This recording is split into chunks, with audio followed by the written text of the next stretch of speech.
대대장이 영내 훈련장에서 부사관을 폭행한 사건입니다. 대법원은 폭행죄는 피해자 의사에 반해서 처벌할 수 없다. 고등군사법원에 돌려보냈습니다. 파기환송이죠. 지난해 5월에 있었고요.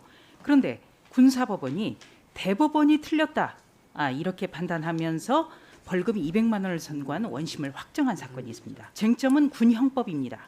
군사시설에서 군인을 폭행한 경우에는 반의사 불벌죄를 적용하지 않는다는 특례 조항이 있는 것을 대법원이 간과를 한 것입니다. 법을 착각하거나 법 적용을 과연 대법원이 실수하는 것이 있을 수 있는 일이지, 이처럼 법리 적용을 오해한 실수라든지 표결이 잘못되면 각급 법원에서는 어떻게 바로잡고 있습니까? 대법원 판결이 이제 잘못됐다고 나중에 판단이 돼서 전원합의체에서 변경되는 거, 그거는 종전의 대법원 판결이 잘못됐다는 걸 이제 대법원 스스로 고치는 것이고요. 의원님이 지금 말씀하시는 사건은 그거랑은 좀 다른 것 같습니다. 이 사건은요, 전원합의체가 아니라 소부에서 처리가 됐습니다. 그래서 네.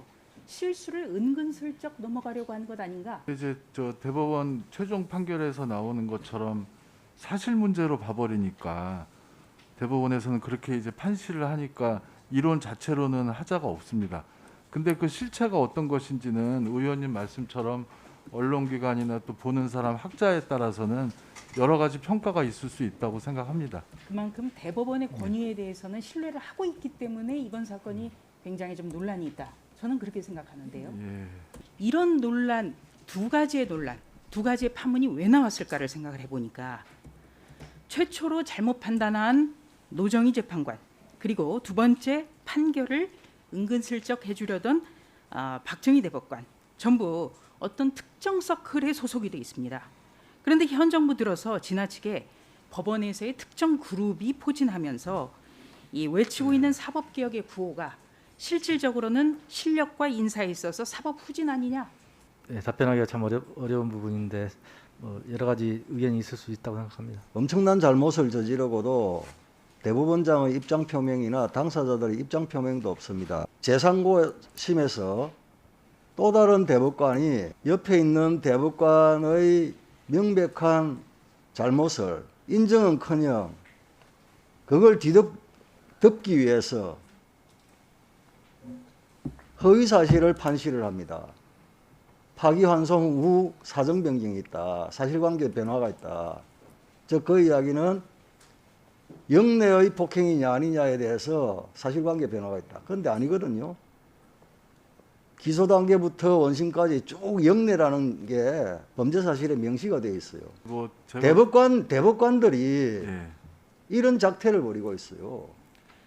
제가 국민의 한 사람으로서 얘기하라면은 말씀드릴 수 있을 것 같은데, 국민의 한 사람으로서 이야기해 보세요. 제가 지금 광주고등법원장이라는 직책을 가지고 여기 나와 있어서 말씀드리기 자, 곤란합니다. 그러니까 제19 감사기 이런 게 판결 이런 데도 다 적용되는 거예요. 이 대법관 스스로 물러나야 된다고 봅니다. 지금 사건 당사자들이 내 담당 판사가 우리법 연구원인지 아닌지 묻는다는 거 아니에요. 사건 실질을 떠나서 내 사건 담당 판사가 우리법 연구회이기 때문에 승복 못 한다는 거예요. 저도 대법원에서 만약 실수를 한 것이 있다면 그것은 명백하게 실수를 인정해야지 판결로 덮어서는 안 된다는 생각에는 당연히 동의합니다.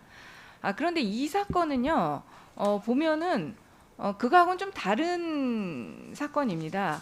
원래 대법원에서 공소기각 판결을 했을 때는 이 군인이 군사시설에서 군인을 폭행했을 때 반의사 불벌 조항은 적용이 되지 않죠. 근데 그 부분도 고려를 했지만 이때 당시에는 그 사실관계만으로는 특례 적용이 쉽지 않다고 본 것입니다. 왜냐하면 공소장의 폭행 장소가 훈련장으로 기재는 됐지만 이 훈련장이 적법한 절차를 거쳐서 설치된 군사시설인지 그 부분에 대한 심리가 이루어지지 않은 상태로 올라온 겁니다. 그래서 당시에 대법원에서는 법률심이기 때문에 이런 사실관계를 판단할 수는 없었고 그 부분을 고등군사법원으로 돌려보내서 심리를 보완하도록 한 부분이고요.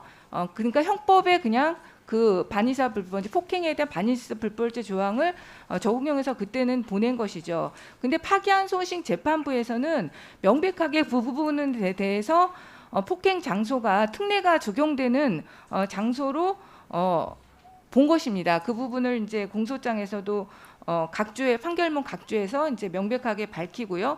그렇게 해서 다시 대법원으로 갔기 때문에 대법원에서는 그때는 군 형법상의 이 특례 조항이 적용된다고 보아서 명백하게 그때 원심을 확정된 것입니다. 그래서 이 부분에 대해서는 충분히 다툴 수 있는 그런 법리적인 문제가 있었다는 점 말씀드리고요.